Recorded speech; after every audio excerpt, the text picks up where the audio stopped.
Greetings. I am Philip Linder, and I am the chair of the search committee for the 15th Bishop of the Diocese of South Carolina. And I have 15 incredible people that are working with me on this committee, all giving their all and contributing, each and every one of them, in so many ways. We are as well blessed to have an incredible consultant working with us who comes to us from the Diocese of Atlanta, and he's been guiding us each step of the way, as he has great experience with having done this many, many times with other dioceses in search of a bishop. So let me give you just a brief up-to-date as to where we find ourselves this very day as you watch this. As you know, we started the process back in the winter and began all of our work back then, and things were sort of cruising along and moving very well, and then COVID hit. And we did put the process on pause. The standing committee, in consultation with the search committee, decided that that is what they wanted to do.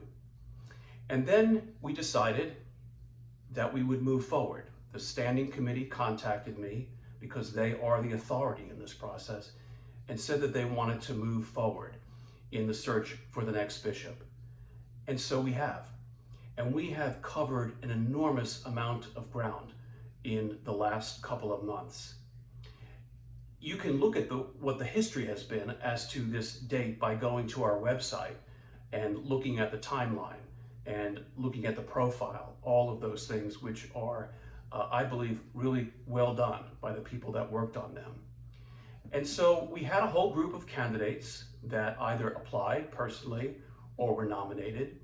And the first step was to go through those applications, those nominations, and read and discuss together as a committee and make the first cut.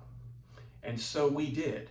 At that first search committee meeting following receiving all of the applications when the nominations closed, we made our first cut without going to interviews with those people, just based on their resumes and the answers to the questions.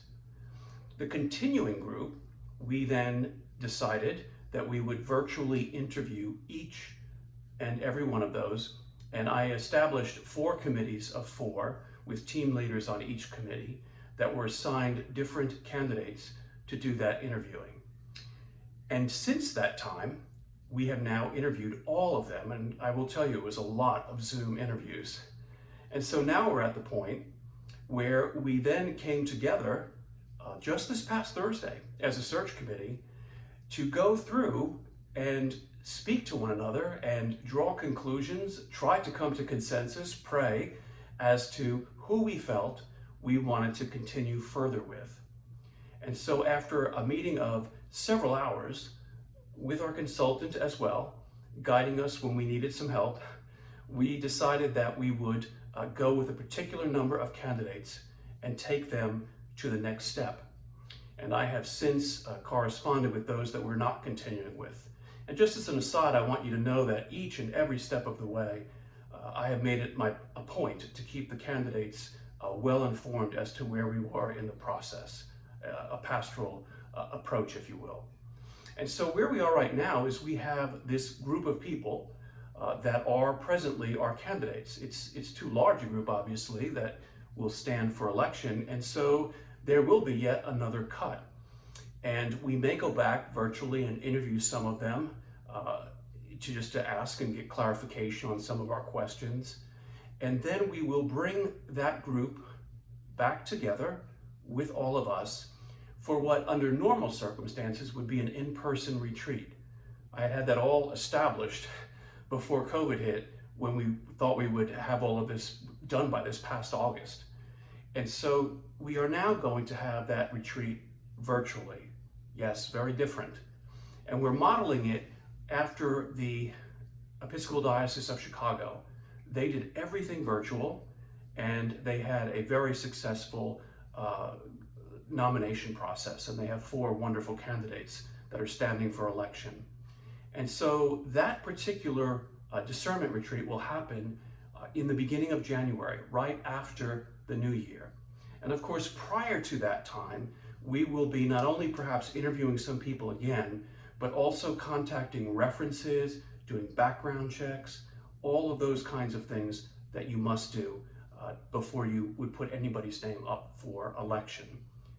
And so following the discernment retreat, with all of that work accomplished, we will then, the retreat will probably go a couple of days with worship and everything done virtually. And as you know, and I'm sure you too, we've all gotten a lot better at this. We're still making some mistakes, but we've gotten a lot better at all of this Zoom stuff and virtual. And what will happen then is we will intensely, as a search committee, following that discernment retreat, spend time together in prayer with one another and come up with a final slate of nominees. And according to our constitution and canons in this diocese, we must present at least 3 names to stand for election. So the minimum is 3, and there is no maximum. And I don't know. I mean, we just don't know. We will certainly have at least 3. We could have 4, we could have 5. It's an unknown at this time, standing for election. And when we come up with those names, I will then present those names to the standing committee by pretty much the middle of January. And then we are done with our work as a search committee, and the standing committee under Caleb Lee as president's leadership will take over at that point, as well as the transition committee. Our work will have been done. And all I want to say to all of you is please continue to pray right now. We're really in the thick of it right now. We're excited. We've had incredible candidates apply for this position or be nominated. And God willing, we will prepare a slate of nominees, all of whom we feel, if any one of them were elected, we'd be in good hands as we move forward as the Episcopal Diocese of South Carolina. Thank you so much, and God bless you.